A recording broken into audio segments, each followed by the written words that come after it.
Atty.? 19 counts po ng cyber libel. Bakit Against po 19? 19 na beses po na nagpahayag o nag-post ng mapanirang imputation yung respondent, kaya po 19 counts. Bawat post na mapanira ay isang count. sino-sino po ang mga nirereklamo or kino-complain po Dito dito? po sa criminal case, ang pinailan po natin ay si Mr. Daryl Yap. 19 counts of ano po sir? Anong Cyber libel po. So bakit siya lang? Ang case po natin ay cyber libel, anyone who caused the publication. So siya po ang sinasabi namin nag-cause ng publication ng mga malicious and defamatory statements. Sir, how about yung mga nag-share na? Merong hiwalay na kaso para doon, yun po yung writ of habeas data na nauna na namin na i-file. Hinihintay na lang namin ang utos ng korte kung ito ay kinakatigan o hindi. Pero sa kasong kriminal, ang may kasong kriminal lang sa ngayon ay si Mr. Daryl Yap. Attorney, ito po ba i-clarify lang namin? Ito po yung social media post na sinasabi kong na-rape Manny Yung Soto. teaser. Yes, yung teaser video ito. What about the film? Paano pag napalabas na? Pag pinalabas, tsaka natin siguro i-evaluate kung may probable cause, kung mayroong basihan para kasuhan. Sa ngayon, ang basihan ng kaso ay yung teaser video na ipinalabas. Hindi po ba May kayo... financial damages ba or paano po?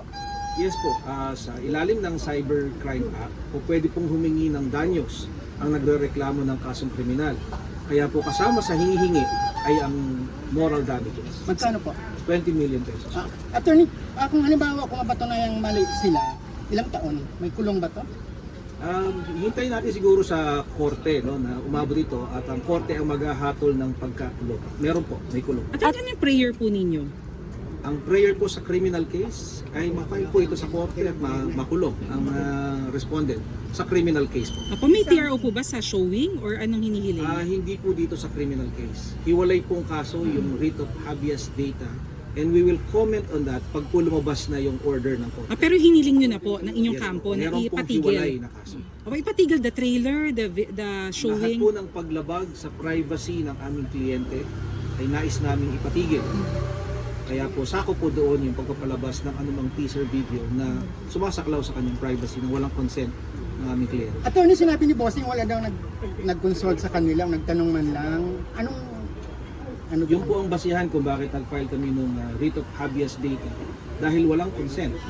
At sa ilalim ng ating Data Privacy Act, ang mga sensitive personal information, hindi mo pwedeng i-collect, i-process, i-share, i-disclose nang walang pahintulot ng data subject. Kaya yun po ang basihan ng report. Attorney, nanghingi na po ba kayo ng advance copy ng movie? Or Yung hindi teaser pa? video lang Teaser mismo video ang lang. aming basihan ng pagdidemanda.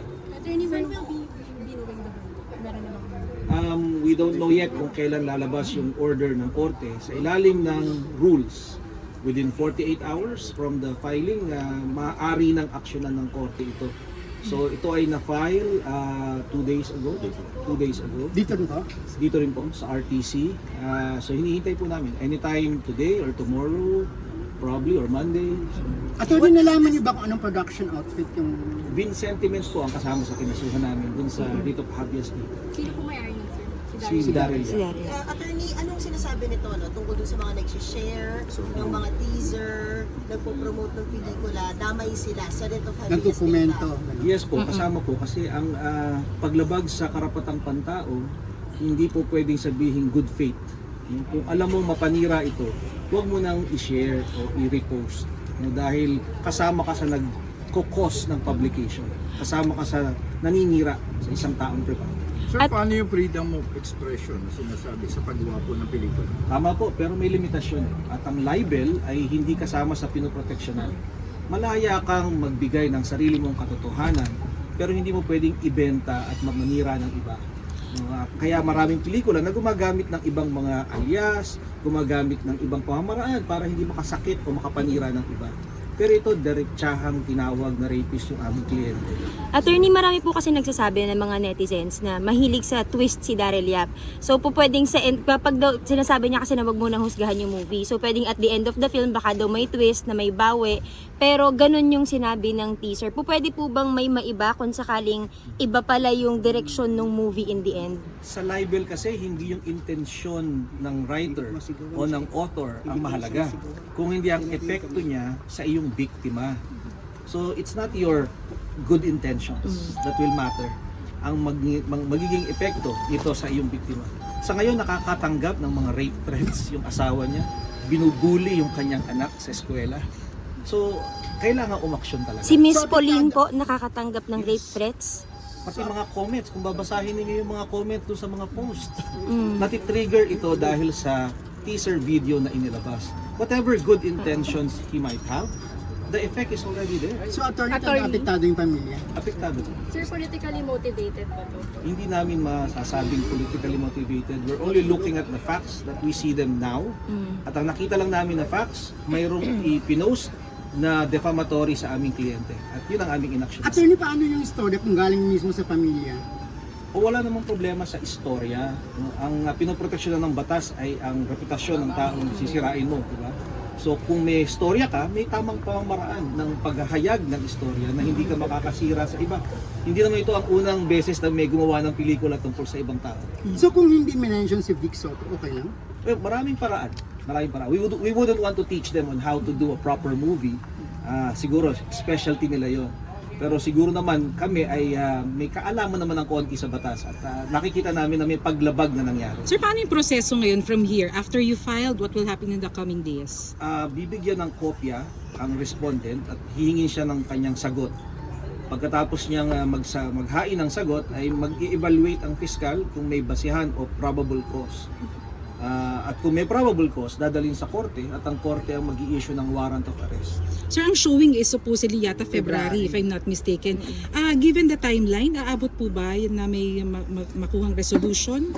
Yung criminal case ay hindi para pigilan ang pelikula o hindi para papanagutin ang naglabas ng teaser video. Yung habeas data, ang aming layunin sana ay mapigilan. So kaya hinihintay namin na lumabas yung order ng korte. Attorney, parusa dun sa mga nag-share, ano bang prayer natin sa kanila? Hindi namin sila kinasuhan dito no, sa criminal case. Dun sa isa, Doon sa habeas data, ang layunin lang ay pigilan. Yun lang. Hinihingi lang namin sa korte na sila ay pigilan at kung hindi sila susunod, korte na ang magpaparusa sa kanila. Walang pananagutan yung mga nag-share as of that. Sa ngayon po, wala. So sir, dito sa RIT, kasama dun yung dapat i-take down na yung mga posts. Sir, may idea kayo kung may discussion na kung mababanggit din sa pelikula sila SP Soto and Joey De Leon? Wala Kung po. anong legal moves nila, wala pa. Wala pa ho kaming idea dun sa movie, yung teaser video lang po ang basihan. So yung isang linyang yun, attorney, ganun kaano ka-distractive yun? Well, sa salita ng aming kliyente, ngayon lang niya naramdaman na ganito, na-threaten ang kanyang pamilya sa isyung 42 years ago pa natapos. Lilinawin ko lang po, wala hong rape. Hindi ho totoong rapist ang aming kliyente. Hindi ho totoo itong rape na ito. Gawa-gawa lang po itong kwento. Okay. Okay, salamat po. Sir, kailan na-file yung sa RIT? 2 days ago. 2 days ago. Dito Dito rin po. Ay, sir, yun pala, bakit po dito? Because sa sakop ng... Residence kasi ng plaintiff, yung nagreklamo ay taga-Ayala. Okay. Which is within RTC Muntinlupa. Okay po. Attorney kay Kali, any effect? Yun nga, binubuli na raw. Pati mga senior or higher students, hinahanap siya. Is she still attending school po? Yes. Thank you po. Camera po. Camera. Hindi na dito na, camera. Positive, anong yung result ng habeas data? Babasahin ko na lang po. No? Before this court is a verified petition for writ of habeas data filed by petitioner Marvic Vic Soto, praying that this court issue a writ of habeas data. Finding the petition sufficient in form and substance, let a writ of habeas data issue, directing respondent Daryl Yap to submit a verified return of the writ within 5 days from receipt thereof in accordance with the rules. Set the petition for summary hearing on January 15, 8:30 in the morning. Furnish the respondent a copy of this order signed by the presiding judge. So the writ was issued. Ano yung result?